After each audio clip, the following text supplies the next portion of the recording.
This is Canada. That red part there is the province of Ontario. It's pretty large and centrally located. It's where 1/3 of Canadians call home. Currently, that's about 12 million people. This population map shows that it's pretty sparsely populated, primarily because it's pretty damn cold in the winter. But could it mathematically be home to everyone on the planet?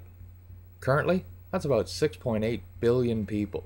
Could we really stuff them all into Ontario? And how much space would we each get? Let's do a little math. Ontario is over 1 million square kilometers, but much of that is water. Actually, with its 250,000 lakes, has about 1/3 of the world's fresh water. But we're not going to use that in this calculation. Once you take the water out of the equation, we have 894,639 kilometers of actual land divided among 6.8 billion people. Here's the equation, and quite frankly, the answer doesn't tell me very much. No one speaks of their home in square kilometers. Even though Canada is a metric nation, we speak of our homes in square feet. So, using the trusty Google calculator, which, by the way, if you haven't tried, you're really missing out, we'll convert our ridiculous decimal from square kilometers to square feet, and that works out to just a little over 1,400 square feet for every single person now supposedly living in Ontario. Sounds pretty reasonable, all things considered. I know it's bigger than my place, that's for sure. I had to ask, just how big is 1,400 square feet? So I scoured the net for housing plans to give us a better illustration. Well, take a look at this house. It's about 1,400 square feet. Looks quite livable, don't you think? The floor plan shows it has 3 bedrooms, 2 bathrooms, even a 2-car garage. Not like there's any roads in our scenario, but if this were used by a typical 4-person nuclear family like mom, dad, and the 2 kids, you could even have 4,200 square foot of yards surrounding the house because you've got 3 other occupants and they have 1,400 square feet. Sounds like a nice house with a nice yard. If you added a second level for another family of 4, would it start to make enough room to develop an infrastructure as a community? As humans, we're capable of some amazing things. How much land could you free up for common interests if we built lots of buildings like this? Sure, we'd have to find ways to farm the planet for resources, but are we really consuming as much as they claim? Based on my calculations, I find that hard to believe. With our technology, I believe we could find a way to make this scenario work. I'm not suggesting we all move to Ontario, and I'm not suggesting we aren't doing bad things to our planet. But if we don't collectively come up with answers soon, others do plan to make us conform. What it really is putting the American economy under international regulation. Yeah. And those people who have been yelling, oh, the UN's going to take over global conspiracy government. Theorists. They've been crazy, but now they're right. Yeah, well, daily. Some of the richest men and women in the world met secretly in New York recently. When the world's wealthiest individuals hold secret meetings, it's time to pay attention.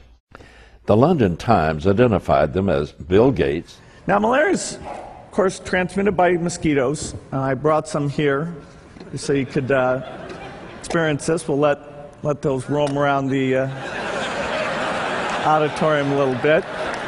David Rockefeller.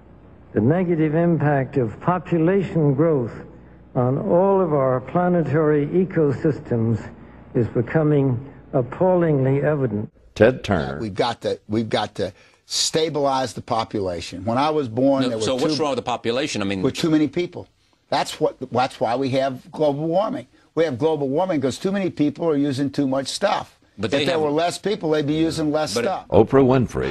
But do you think in these past weeks, this community, our new tribe of New Earth readers, we've evolved to a higher level of consciousness, a new way of being in the world? Yes, I believe. To creating a new Earth? Warren Buffett. In the end, it's kind of interesting. They produce the $250 billion net of goods. People work hard over there. They work extra hours to send us shoes and send us a lot of the things you see in this store. And we send them little pieces of paper. George Soros. Now we have a global capitalist system. The power of the states is greatly reduced, which incidentally I I applaud. And New York Mayor Michael Bloomberg. We are in for a very tough couple of years, no matter what Congress does. It is a worldwide problem. The meeting, which took place in early May, was at the home of Sir Paul Nurse, a British Nobel Prize-winning biochemist and president of Rockefeller University. Is that you should encourage collaboration, but you shouldn't force it top-down on the community, because that simply won't work. I do not believe that it is coincidental that this meeting came only a couple of weeks after another super-secret and more powerful group met in the secrecy in Greece, the Bilderberg Group.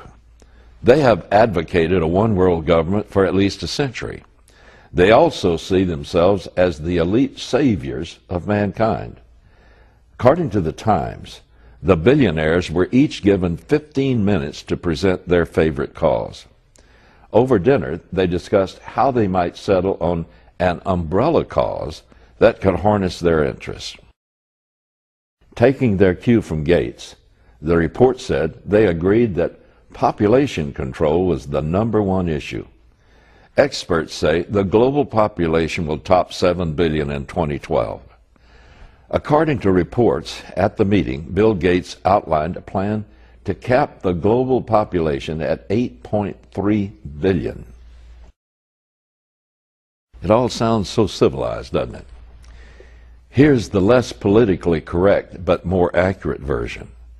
A group of unelected liberals with more money than many governments have just decided how many people will be permitted to live. This group of self-appointed governors will now have to draw up criteria to be used to decide who will not be permitted to live and how they will die. At Copenhagen, this December, weeks away, a treaty will be signed. Your president will sign it. Virtually nobody won't sign it. I have read that treaty, and what it says is this: that a world government is going to be created.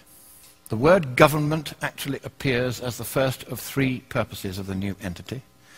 The second purpose is the transfer of wealth from the countries of the West to third world countries in satisfaction of what is called coyly a climate debt, because we've been burning CO2 and they haven't, and we've been screwing up the climate. We haven't been screwing up the climate, but that's the line.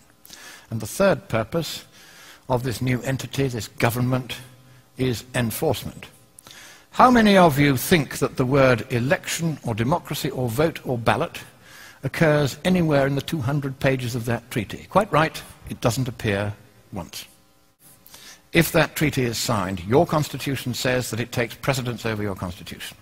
And you can't resile from that treaty unless you get the agreement of all the other states parties. And because you'll be the biggest paying country, they're not going to let you out. So, thank you, America. You were the beacon of freedom for the world. It is a privilege merely to stand on this soil of freedom while it is still free. But in the next few weeks, unless you stop it, your president will sign your freedom, your democracy, and your prosperity away forever.